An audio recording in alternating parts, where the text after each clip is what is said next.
안녕하세요 여러분, 앙찌입니다. 오늘은 든든한 고배당 리츠 2종을 소개해 드리려고 합니다. 우선 리츠란 쉽게 말해서 아파트, 건물, 땅 등등 부동산을 매입해서 임대 사업을 하는 회사를 말합니다. 부동산에 입주한 고객사로부터 받은 임대료가 주요 수익원이죠. 리츠가 대표적인 배당주인 이유가 리츠는 법인소득세를 내지 않는 대신에 번 돈, 정확히 말하면 과세 표준의 90% 이상을 주주들에게 배당으로 지급하게 돼 있습니다. 선택이 아닌 의무사항이죠. 즉, 이 회사가 돈을 버는 한 주주들에게 배당을 지급하게 돼 있으니 상대적으로 배당률이 높은 편이고 안정적인 현금 흐름을 원하는 배당주 투자자들에게 제격인 거죠. 물론 최근에 코로나 때문에 일부 기술 관련 리츠들 제외하고는 주가가 바닥이었습니다. 타격을 많이 받은 것들은 거의 10년 전 금융위기 때 수준으로 내려오기도 했습니다. 그런데 최악의 순간은 지나간 듯 지난 5월부터 리츠 종목들도 조금씩 꿈틀꿈틀 회복되고 있는 모습입니다. 이 차트는 대표적인 리츠 ETF 중에 하나인 VNQ의 주가 차트입니다. 그래서 저가 매수의 기회라고 하죠. 이렇게 쌀 때 줍줍할 수 있을 만한 우량한 리츠 종목들을 소개해드리려고 합니다. 마음 편한 투자를 위한 3가지 조건입니다. 첫 번째로 이번 코로나 위기 때도 배당 컷을 하지 않았을 것, 그러니까 배당을 줄이거나 배당을 중단하지 않았을 것. 두 번째로 부동산 사업의 가장 큰 리스크 중에 하나죠. 임대료 수급률이 회복되고 있을 것.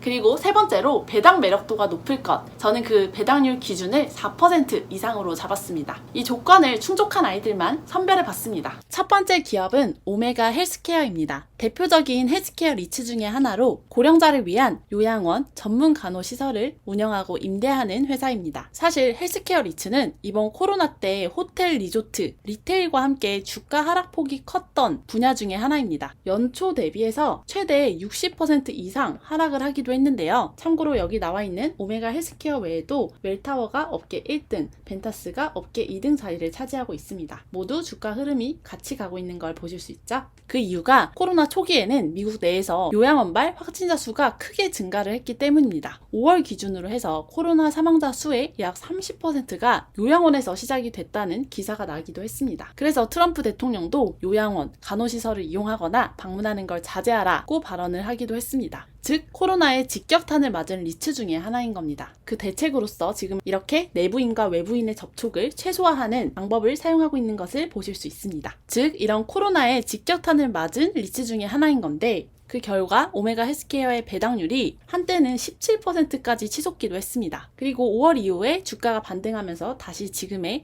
8%대로 감소한 것이죠. 8%만 해도 사실 어마어마하죠. 게다가 오메가 헬스케어는 지난 17년 동안 매년 배당을 성장시켜온 배당 성장주고 이번 7월 역시 배당을 유지하기로 발표를 했습니다. 자, 이제 이 종목의 장점은 첫 번째로 고령화 추세는 여전히 변하지 않았다라는 겁니다. 65세 이상의 고령 인구가 늘어나는 건 미국뿐만 아니라 전 세계적인 현상이고 특히 베이비 부머 세대가 75세 이상 구간에 진입하는 시점이 2016년부터였다고 합니다. 여기 나와 있는 SNF 전문 간호시설의 이용 연령대표인데요. 주로 75세를 기점으로 이용률이 가파르게 증가한다고 합니다. 오메가 헬스케어가 이 전문 간호시설을 거의 80% 이상 들고 있다는 걸 고려할 때 오메가 헬스케어에게는 이제 시작이다 라고 할 만한 타이밍이라고 볼 수 있었겠죠. 이 표는 전체 인구 중에서 65세 이상 고령 인구의 비중을 나타내는 표인데요. 전체적으로 늘어나고 있기는 하지만 75세 이상의 인구 비중이 계속해서 늘어날 것으로 전망이 된다고 합니다. 두 번째 장점은 이 언택트의 바람이 헬스케어에도 찾아왔다는 겁니다. 앞서 말씀드렸듯이 이런 간호시설,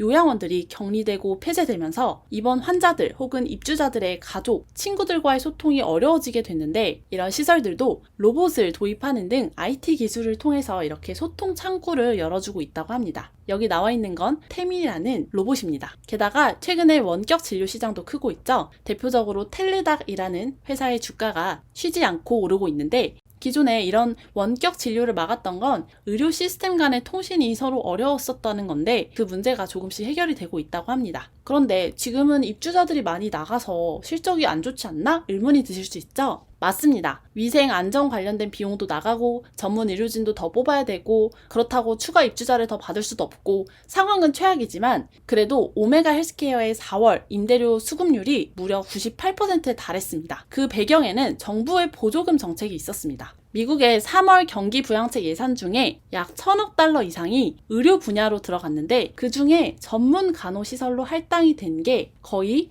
$150 이상 된다고 합니다. 그러니까 이런 시설 운영자들이 코로나 예방을 위해서 지출한 비용을 보전해주는 보조금인 겁니다. 그리고 다행스럽게도 오메가 헬스케어의 경우에는 받아야 될 전체 임대료 중 약 88%가 이런 정부 보조금 정책의 혜택을 보는 세입자들로부터 나오는 것이라 최악의 상황을 면할 수 있었다고 합니다. 자, 그럼 장기적으로 리스크는 없느냐? 제가 생각할 때는 이런 원격 의료기술이 발전을 하면 오히려 이런 전문 간호시설을 찾는 연령이 더 늦춰질 수 있지 않을까라는 겁니다. 지금은 75세 이상이 되면 전문 간호시설에 입주하는 속도가 더 빨라진다라고 하지만 앞으로 원격 의료기술이 발달을 하면 그래도 80세까지는 집에서도 충분히 관리할 수 있다. 혹은 아예 가지 않아도 된다라는 인식이 생기게 되면 수요가 생각했던 것보다 많이 늘어나지 않을 수도 있겠죠. 두 번째 기업은 리얼티 인컴입니다.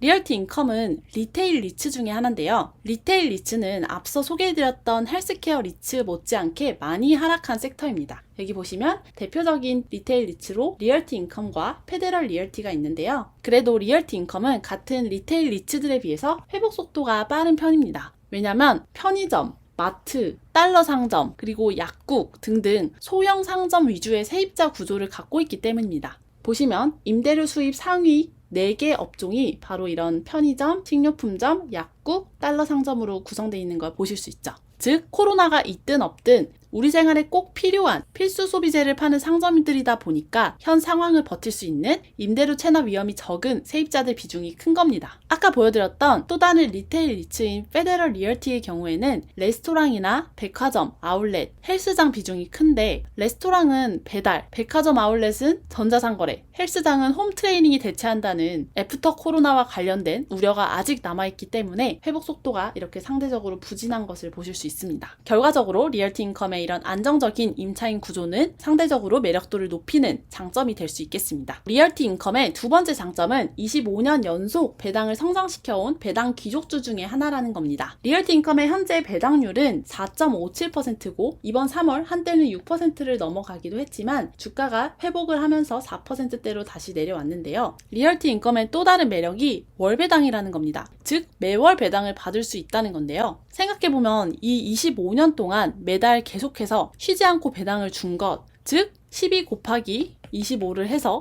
300개월 연속이나 배당 약속을 지켜왔다는 건데 그 부침 속에서도 분명히 25년 동안 부동산이 좋을 때도 있고 안 좋을 때도 있었을 텐데 이런 배당 약속을 지켜낸 건 그만큼 현금 흐름도 좋고 주주 약속을 중요시하는 회사다라고 볼 수 있을 것 같습니다. 자, 그러면 과거에는 그랬는데 앞으로 배당을 잘 지켜낼 것인가? 최근 4월부터 6월까지의 임대료 수급 현황을 보면 4월에 82.9%에서 5월은 83.5% 그리고 6월은 85.7%로 점점 나아지고 있는 모습입니다. 좀 더 세부적으로 보면 영화관이 가장 심각하고 헬스장, 보육원이 여전히 구멍이긴 하지만 이들의 비중은 전체적으로 봤을 때 15% 수준인 만큼 이들을 반영하고서도 80% 이상의 수급률을 보이는 겁니다. 네, 여기까지 제가 최근 투자한 리츠 2개 소개해드렸는데요. 최근 기술주가 많이 올라서 포트폴리오 분산의 필요성이 좀 느껴지더라고요. 여러분도 오래 묻어두고 싶은 니즈,